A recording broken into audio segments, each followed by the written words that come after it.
EmpowerMedia, and today we're here with Underoath members Tim and Chris, and today we're going to talk about like innovation, culture, and purpose, and just how they're doing it for their music. So firstly, we just want to ask, what was the reason behind the title of your latest release, Disambiguation? Tim? No, we had a lot of changes, as everyone knows.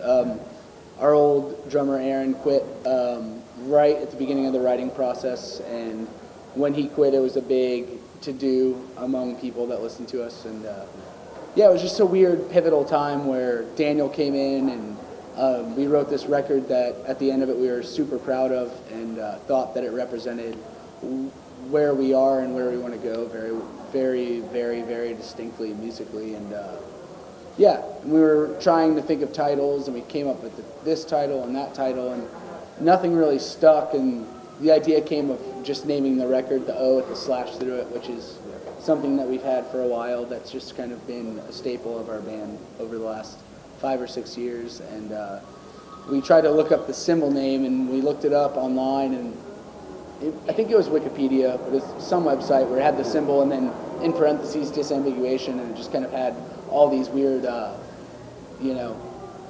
explanations. And just the way that looked, we just ended up deciding that that's what we wanted to call the record. Awesome.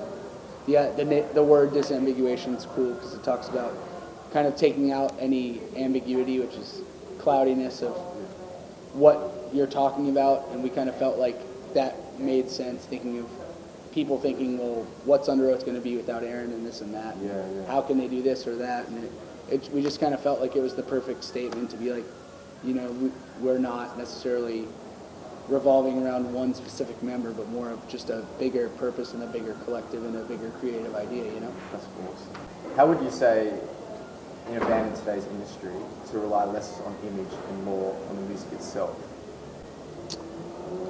I don't know, it's weird because I think that if your goal is to try to become famous, then your image is, if you're like on like a major label, your image is gonna be 80% of what you're doing, but if your goal is to write good music and put it out, I mean, I don't think that stuff's nearly as important. Like, not to say that videos and stuff like that aren't important, because we put a lot of thought into our videos and into our live show and things like that. But as far as like image being like how you look individually, I mean you can tell we're not exactly fashion forward people. We're not like trying to portray this image of us being like, no, you look great.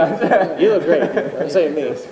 But no, like we're not trying to portray this image of us being like anything other than just who we are, and like that's a really big thing. And but I mean you said the music industry is like progressing, but if you look at it, like pretty much what it's progressing toward is things like Kesha and Lady Gaga, and like those are the things that are big now, and like it's 90% image and 10% music. So it's like it's weird. Like I think we feel less and less like we're in like the music industry per se, because we're trying to push ourselves and trying to do things that are exciting us, but it's not necessarily gonna like make us huge, so it's like it's an odd thing. Like talking about how you guys setting yourself apart and all that sort of thing, like you've been on tours like Warp Tour and like the Mayhem Tour and Taste of Chaos and tours like that, where you're in a culture where probably like your personal beliefs aren't mutual.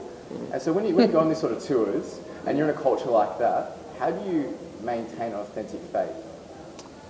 Well, I think the thing is, authentic faith is a really personal thing, and I don't think that it's anything that's going to be, to me anyway, swayed one way or the other depending on who I'm around. Yeah. And I think a really important thing to me is, no matter who I'm around, whether it be on tour or off tour, whether I'm at dinner at a friend's house or, somewhere halfway around the world that I've never been before, is just finding common ground with people and focusing on that, because I think that through that you can build friendships and you can build relationships. I mean, because you can go and you can talk about your faith or what you believe on any subject to somebody who you don't know, and they're just going to be like, all right, cool, well, I don't know you, so whatever. Like, I think that the most important thing is just to build friendships and build relationships. And when you're on tour with bands, like, you're all going the same place every day, you're eating in the same places, you're playing on the same stage, you're all playing music, and there's so much there to focus on, as far as like being able to connect with someone, rather than being like, hey, I'm different than you because of this, let's talk about that. Just be like, yo, like, how was the show, how was your flight, how was this, how was that. And we all care about music, we all care about people, we all care about art, we all care about being the most positive change that we can for most people. That it's just really important, more than anything, to be real people, and to be like, look, like, if you're struggling with something, if you have questions about things, rather than just kind of like glossing it over and saying like, oh no, that's not the case, should be like, look, this is who I am. And so Thank you so much for your time today. yeah, no problem. Thank you. Yeah. Thank you very much. No problem. Thank you.